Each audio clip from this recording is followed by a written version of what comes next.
Olá, bem-vindo, bem-vinda ao TDEU, o nosso podcast, o nosso videocast católico. Aqui nós vamos partilhar conhecimento, nós vamos partilhar a fé, sempre com a presença de convidados muito especiais. E hoje, nesse episódio, nós vamos falar um pouquinho sobre esse tempo litúrgico que nós estamos vivendo, que é o tempo do Advento.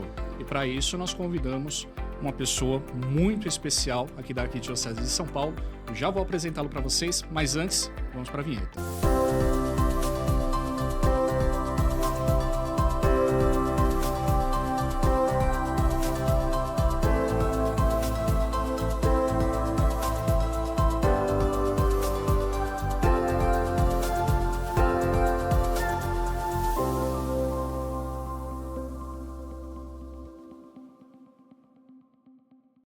É isso aí, esse é o nosso podcast TDEU e hoje nós temos o prazer de apresentar a você, meu irmão, a você, minha irmã, um sacerdote da Arquidiocese de São Paulo, da região episcopal Brasilândia, mais especificamente da paróquia Santo Antônio do Limão, nosso querido Padre Aldo. Padre, muito bem-vindo ao nosso TDEU.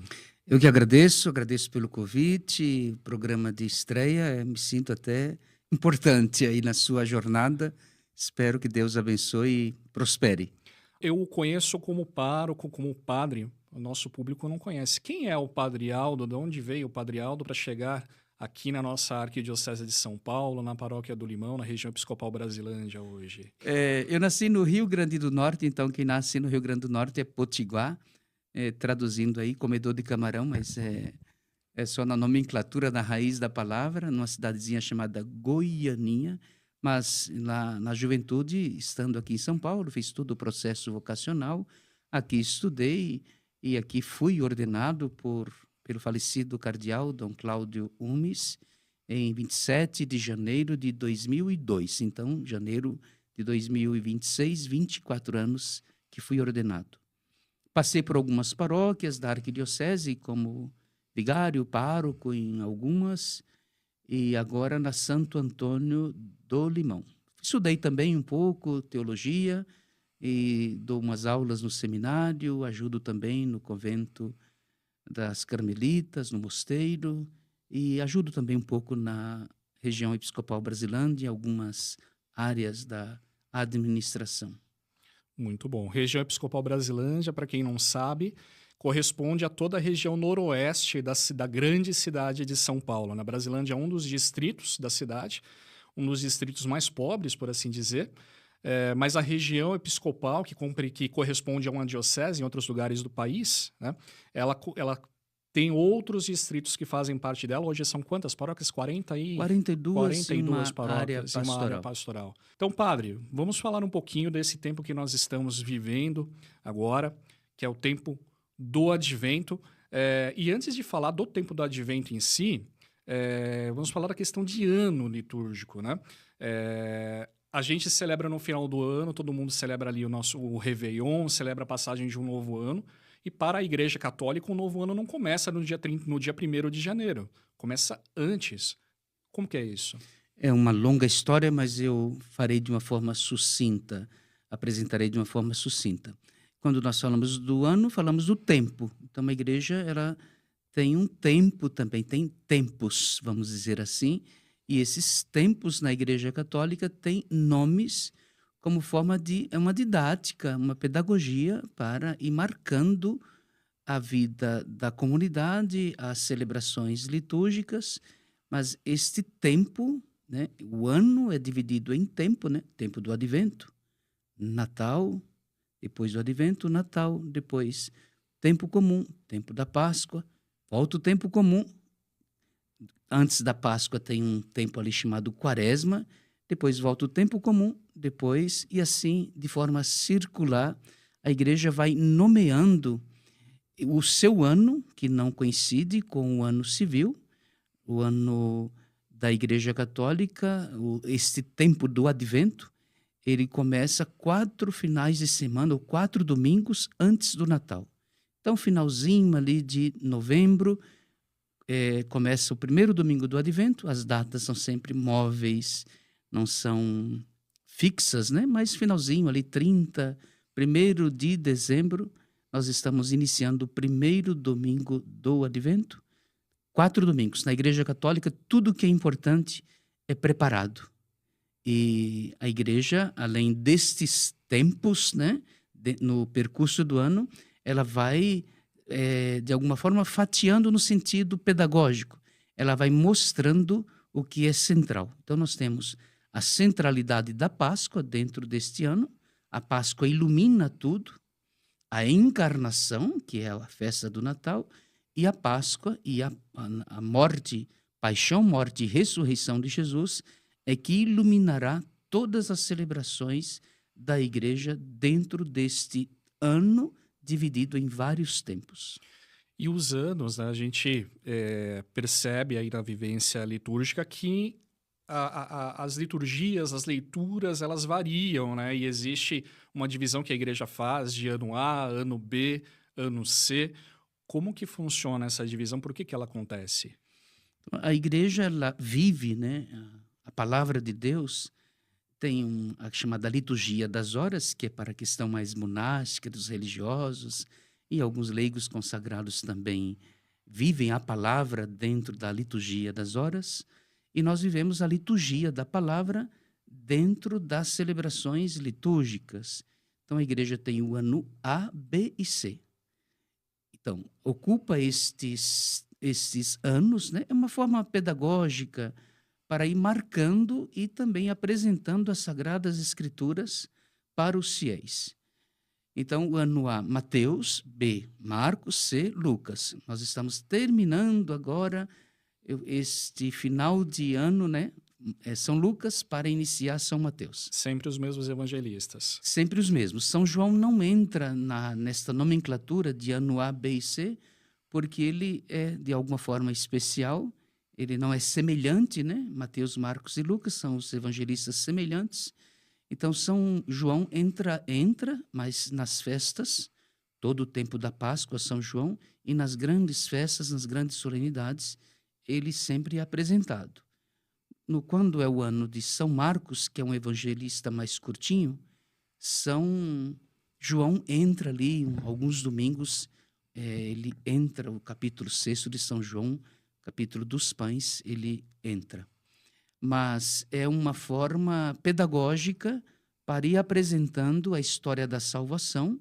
Como eu disse, a Páscoa, Cristo é que ilumina tudo, uma forma da comunidade ir vivendo a palavra de uma forma pedagógica, didática, e cada evangelista tem o seu aceno, tem o seu foco em apresentar o mistério da salvação conforme a sua história, o seu tempo, onde estava localizado. E aí João é colocado como um evangelista aí, diferenciado, por assim dizer, por qual motivo? São João, ele tem um esquema de apresentação. Se São Mateus, São Marcos, São Mateus e São Lucas, eles têm uma didática, né? Nascimento, ministério de Jesus, paixão, morte e ressurreição. Se você olhar, se o nosso telespectador olhar ali, a estrutura do evangelho é esta. São Marcos difere um pouquinho, porque ele começa ali com o ministério de Jesus. Jesus no deserto é batizado e começa os seus ensinamentos e segue o mesmo esquema: paixão, julgamento, paixão, morte e ressurreição, envio dos apóstolos. A estrutura é muito parecida. Alguns milagres, algumas passagens, algumas parábolas coincidem. São João não. São João, ele começa com uma outra estrutura, com um prólogo que é um tanto difícil, dizendo que o Verbo se fez carne, e ele só apresenta 7 sinais. E a paixão em São João é longa. Ele tem uma outra forma de ensinar, uma comunidade que já tem uma vivência grande da Eucaristia. São João não se preocupa em apresentar a Eucaristia, ele já apresenta uma estrutura diferenciada. Então, ele já purificou bastante coisas e já entra, então, nas grandes festas da igreja. É um processo aí trabalhando com uma comunidade cristã que já estava um pouco mais amadurecida na fé, inclusive. Com certeza, isso pode ser visto pela própria narrativa do Evangelho. Quando você olha ali a narrativa da ceia, São João diz que Jesus se levantou, então supõe-se que ele se levantou da mesa, lavou os pés dos discípulos e a história continua. E ele trata, né, no capítulo 6, praticamente no início do Evangelho, dedica um longo capítulo, que é o capítulo 6, uma longa reflexão sobre a Eucaristia. Ele não trata, por exemplo, da narrativa da ceia, para dizer que é uma comunidade que já tem isso com muita clareza, não precisa ensinar, porque é uma vivência, dá-se por entendido que a comunidade já vive. E sobre a questão do nosso tempo que nós estamos entrando agora, o tempo do advento. O que significa advento? Preparação é o que a igreja propõe, mas a palavra em si é espera. Comunidade que aguarda o seu Senhor. É aquele que vem, advém, é aquele que está chegando, que está para chegar. Então, o advento, 4 semanas ou 4 domingos, né? Porque às vezes o Natal está muito próximo ali e não chega a ser uma semana. 4 semanas de preparação. Inclusive a igreja se veste de uma roupagem diferenciada, num tempo mais austero, não tem a austeridade da quaresma, mas ela vai marcando com alguns símbolos esta preparação e algumas atividades também especiais nesse tempo do advento. Então, é um tempo de espera, aguardando o Senhor que vem. Então, a gente poderia fazer uma analogia com a própria gravidez de Nossa Senhora esperando o menino Jesus. Muitas vezes se fala isso dentro da igreja, né? É correto a gente fazer essa analogia? Nós estamos esperando assim como Nossa Senhora esperou o menino durante 9 meses. Perfeito. O Santo Eugênio, lá na Espanha, século VIII, já tem um título de Nossa Senhora da Expectação, paróquia aqui vizinha, onde eu fui pároco. Nossa Senhora do Ó é a Virgem que espera o menino. E a festa é muito próxima ali do Natal, dia 18 de dezembro. Dentro, né, no coração do advento. Perfeitamente, é isto mesmo que nós estamos celebrando. A Virgem grávida, claro, isso no tempo, mas a comunidade também que deve estar, deve conceber no seu coração, na sua vida, e nascer sempre, né, do Senhor, nascer com o Senhor que se encarna, e com ele nós também, nascidos em Cristo, com ele também morreremos e ressuscitaremos. O senhor falou de um tempo austero, assim como o tempo da quaresma, que é um tempo de penitência, né? No advento, nós também usamos majoritariamente a cor roxa aí nos nossos paramentos, na nossa liturgia. Eu até fiz aqui uma anotação, né, de que a gente usa a questão das cores como uma ferramenta também pedagógica para com os fiéis, né? E as cores, elas também te dão um sentido ali do que você precisa celebrar, ou de que estado de espírito você precisa estar naquele momento, né? E uma dos paramentos que são usadas essas cores é a estola ou a casula do próprio padre, né? Eu pergunto para o senhor o que significam essas cores, e principalmente a cor roxa, que é a cor predominante do advento, mas antes de perguntar sobre o significado das cores em si, explicar um pouquinho também para quem não está diretamente envolvido, ou para quem não costuma frequentar, ou para aqueles católicos que são os católicos, como o pessoal aqui comentou, os católicos relaxantes em vez dos católicos praticantes, né? O que é uma casula, o que é uma estola, e o significado das cores, principalmente essa cor roxa, que é a cor desse tempo litúrgico. Nós não podemos fazer comparações assim muito rígidas com relação à quaresma. A igreja ela dá um acento mais forte à quaresma.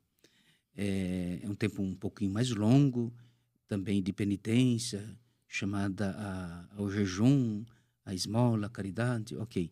O advento um pouco mais suave, mas também com este sentido de uma revisão de vida, de uma retomada do caminho, de alguns propósitos para esperar bem o Senhor que chega.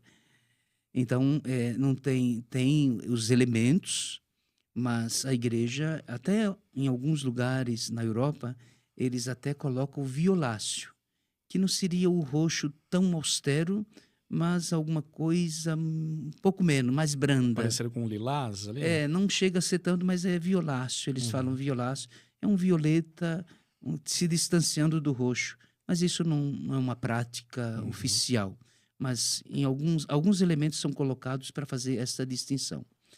Então, vamos à questão, as cores. A igreja, ela tem, na igreja católica, apostólica, do rito romano, porque isto também tem uma variação grande quando a gente, dentro da própria fé católica, de ritos diferentes, como o ambrosiano, por exemplo, eles vão deslocar alguns elementos, como, por exemplo, se nós celebramos o vermelho para recordar Pentecostes ou o martírio, o luto, vamos dizer assim, entre aspas, dentro da igreja, a festa dos apóstolos, ou quando morre um papa, né? Os cardeais estão de vermelho, o paramento é vermelho, para recordar o martírio, o sangue derramado. No rito ambrosiano é festivo. Então, no rito católico, nosso rito católico apostólico romano, então, vermelho, verde, branco é oficial. Alguns colocam o dourado ou o prateado, que se assemelha aí a este branco. Também o verde e também o preto. O preto não está proibido. Os mais tradicionais, às vezes, gostam de acrescentar os paramentos pretos para a festa, para a comemoração dos fiéis defuntos, ou nos funerais, nas missas funerais, das Ezequias ou em Ezequias, mas não é oficial, é facultativo, não está proibido. Mas não é uma prática, eu diria, não é uma vivência na fé no Brasil. E temos também o rosa que significa alegria contida, né? Ele entra também na Páscoa, na Quaresma, preparando-se para a Páscoa, e ele entra também no Advento, chamado o Domingo Letare, o Domingo da Alegria. É uma alegria contida, espécie de aviso, é pura pedagogia, dizendo à comunidade: olha, tiramos o roxo, estamos com a cor rosa, para avisar, né? Avisar sem explicar muito, porque se a gente explica o símbolo, ele não é símbolo, já começa a coisa errada por aí. É uma pedagogia para dizer, olha, aproxima-se a festa. É uma alegria que ainda devemos nos conter, mas está pertinho. Preparem-se, é tempo. No Brasil também, em alguns lugares, às vezes hoje com a comunicação veloz, nós vamos percebendo que algumas igrejas, alguns sacerdotes vão inserindo a cor azul nas festas de Nossa Senhora, na festa da Imaculada Conceição, 12 de outubro, festa de Nossa Senhora Aparecida, mas não é uma cor oficial do Brasil. Mas é litúrgica. É litúrgica, vem da Espanha, então este é uma espécie de direito adquirido da Espanha, e os países latino-americanos de colonização espanhola, eles também adquiriram, então nessas festas eles utilizam o azul. E às vezes a gente percebe que alguns padres aqui, às vezes a gente tem congregações que são de fundação espanhola, eles utilizam. Em algumas dioceses da América, dos Estados Unidos da América, eles utilizam também o azul. Mas em alguns países não é uma cor oficial da igreja, mas não tem nenhum pecado de usar ou não usar. Mas não é uma cor, assim, eu diria, oficial, que consta ali na instrução do Missal Romano, que é um documento oficial para as regras litúrgicas. Então, você falou também da casula e estola. E não são só esses os paramentos. Sim. A gente ficaria aqui são debulhando. Diversos, né? Mas a casula vem de casa. É uma pequena casa para cobrir o presidente da celebração, normalmente. Mas também os concelebrantes, naqueles se tem mais padres, ali também podem usar. Isso é antigo, o século IV, né? Já se percebe que a comunidade já começa a utilizar uma espécie de manto, que vem dos leigos, era da comunidade isso, dos primeiros. Depois ela vai ocupando, né? Este manto, ele vai ocupando o espaço litúrgico. Na Idade Média, século ali 11, 12, este manto ele começa a ficar um pouco mais, eu diria, brilhoso, porque eles começam a interpretar como sendo o esplendor da liturgia, né? Há muito essa frase. Então começam a enfeitar, né? Hoje a gente percebe, é muito comum hoje A gente percebe que há muito enfeites, né? Uhum. Há muitas coisas. E além de tudo, perdão, a casula, ela tem vários modelos, né? Desde o gótico, né? Que é esta mais que cobre um pouco mais, é até mais elegante, e uma mais austera, mais enrijecida, né? Que é a chamada pianeta ou casula romana, o estilo violão. A Uhum. Europa ainda usa bastante. No Brasil, a gente percebe os lugares mais tradicionais voltando, né, com este paramento. E isso significa, então, a dignidade do sacerdote. Há frases assim, a comunidade cristã ela vai é, eu diria, impondo ou criando significados, né? Então, olhando o sacerdote no altar revestido com aquele manto, então a comunidade interpreta a vestimenta da caridade, revestido da caridade ou revestido do esplendor de Cristo que preside a liturgia. Debaixo desta casula tem a chamada estola, que tem um significado antigo lá dos levitas, que utilizavam um efod, uma palavrinha para significar Uhum. uma estola muito parecida, então vem dali. O profeta Isaías também fala do Messias esperado que carregará o jugo, né? Então, esta estola, né, significa o jugo nos ombros, Uhum. significa o serviço. Se a gente der um salto, né, lá para o lava-pés, não como é muito diferente, mas é a redução daquela toalha representando o serviço. Uhum. Também pode ser lida como o poder sacerdotal, entre aspas, esse poder aqui, o serviço prestado à comunidade, aquilo que o sacerdote está revestido, né, do próprio Cristo. Então, em linhas gerais, é isto, né? Claro, tem a túnica por baixo, tem outros elementos ainda Uhum. dentro deste conjunto do que a igreja utiliza para o culto à Santa Missa. Muito bom, obrigado pela explicação. E o senhor falou também de símbolos, outros símbolos litúrgicos aí do Natal. Nós temos a coroa do Advento e temos outros símbolos, inclusive são orientados que os fiéis colocam em casa, né? A questão da guirlanda, a árvore de Natal, o presépio. Quais são esses símbolos de Natal que a igreja considera que são símbolos realmente litúrgicos, símbolos oficiais que a igreja fala, orienta, assim, fala, olha, você que é fiel, você que é católico, você que é cristão, faça essas coisas, use esses símbolos. Quais símbolos que são os símbolos que a gente pode considerar como litúrgicos, que nos ajudam realmente a nos prepararmos bem para o Natal nesse tempo de Advento? Eu gosto assim de ser sempre mais suave quando a gente toca nesse assunto, porque muitos partem às vezes para um radicalismo, excluindo, né, aquilo que o comércio se utiliza, os países, alguns países um pouco mais, outros um pouco menos, mas a gente tem aí inúmeros, num conjunto, né, desde as renas, desde o Papai Noel, uma figura aí complexa que a gente poderia ter um outro tempinho para explicar, desde as meias na janela, o panetone e o peru, mas para o mundo litúrgico católico nós temos alguns elementos que são essenciais. Eu começaria dizendo o próprio Cristo, né? Natal sem Cristo é uma espécie eu diria que é uma aberração até cognitiva, né? Então, o Cristo é o O primeiro. aniversário ser o aniversariante. E às vezes a gente percebe que a coisa é tão. A ignorância é tanta que às vezes as pessoas não sabem nem o que estão fazendo. Então, Cristo.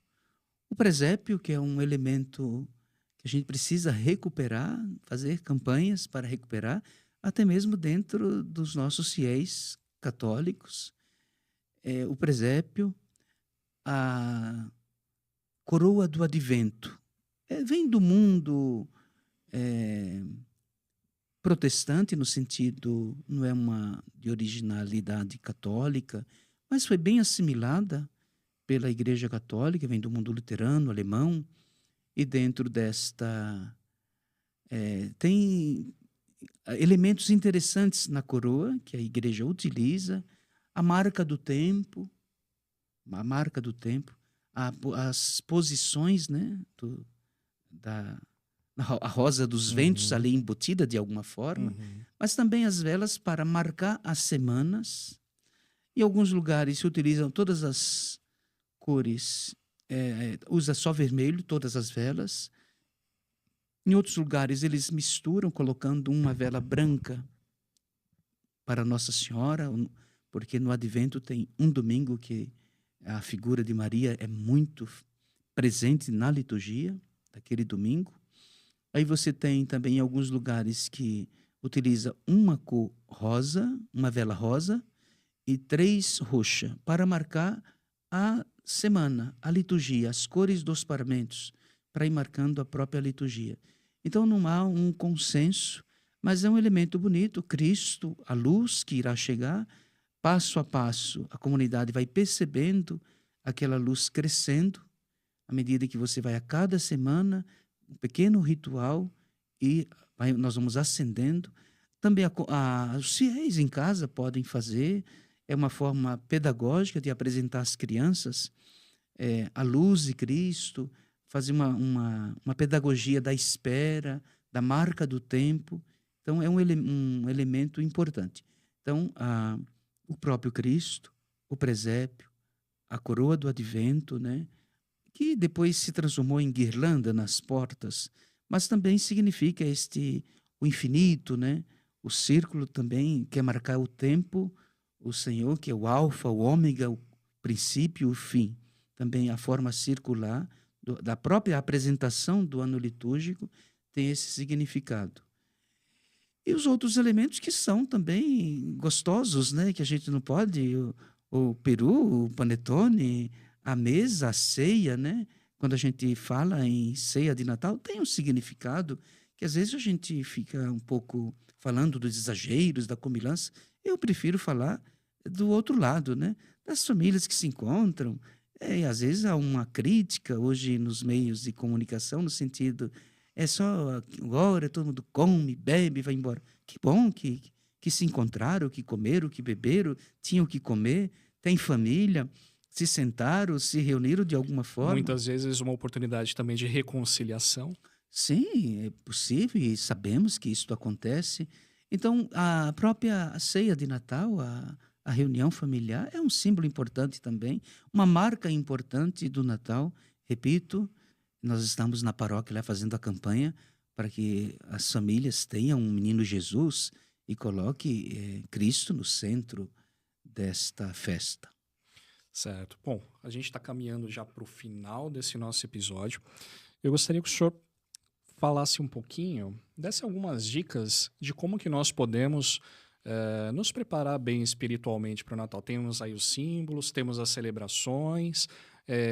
Que outras dicas o senhor passaria para nós nos prepararmos melhor espiritualmente? É muito tradicional no Brasil, né? Também em todo o Brasil, isso já é propagado há muitos anos, um roteiro de novena. Muitas editoras, a nossa paróquia, utilizando uma versão recomendada e até com a encardenação da nossa arquidiocese, mas com o conteúdo da Conferência Episcopal dos Bispos do Brasil. Então, a novena, caminho da novena, 9 encontros de preparação, sempre com temas ligados ao Natal. Então, fazer a novena de Natal é um caminho. Tem também outras propostas que a própria tem um ritualzinho, se encontra com muita facilidade nos meios de comunicação, é só dar um Google aí que você encontra, que é a coroa do Advento. Tem umas orações, a própria CNBB já preparou um roteiro, como acender estas velas, como reunir as crianças, como reunir as famílias para acender a coroa do Advento. Uma boa confissão, né? É sempre bom para viver bem as festas, né? Uma festa, solenidade importante dentro da igreja, que é uma base da nossa fé, é a encarnação e a ressurreição, mas Cristo que se encarna, que se faz gente. Então, a oração comunitária na novena, a participação na missa dominical, né? dos domingos do Advento, precisa nem falar, subentende-se que quem pratica a fé está frequentando, e também há esses propósitos familiares que também são importantes, né? Se você tem um projetinho de, como você disse, de reconciliação, né? É bom também pondo no coração, acho que isso agrada muito a Deus. Maravilha. A gente vai seguir no próximo episódio discorrendo sobre essa preparação para o Natal, mas finalizando esse episódio de hoje, gostaria de pedir para o senhor contar para o nosso público como que eles podem conhecer melhor o senhor, conhecer a paróquia, se quiserem frequentar a paróquia, como que eles fazem, quais são as redes sociais. A minha pessoa não precisa conhecer muito, não. Cristo é sempre muito bom. Mas podem acessar Paróquia do Limão, Paróquia Santo Antônio do Limão, mas no Instagram, Paróquia do Limão, ali nós temos uma série de informações, os horários. Existe um aplicativo também? Existe um aplicativo, Paróquia Santo Antônio do Limão. Ali no próprio Instagram já tem como você pode acessar o aplicativo. E é isso, estamos aqui na zona oeste, norte da cidade, e na medida do possível, né, fazendo forças também, lutando para bem servir a Deus, a igreja, o povo de Deus. É isso, daqui da zona norte, região noroeste de São Paulo, para o Brasil, para o mundo. Te Deum, a vós, a Deus, louvamos. Até logo.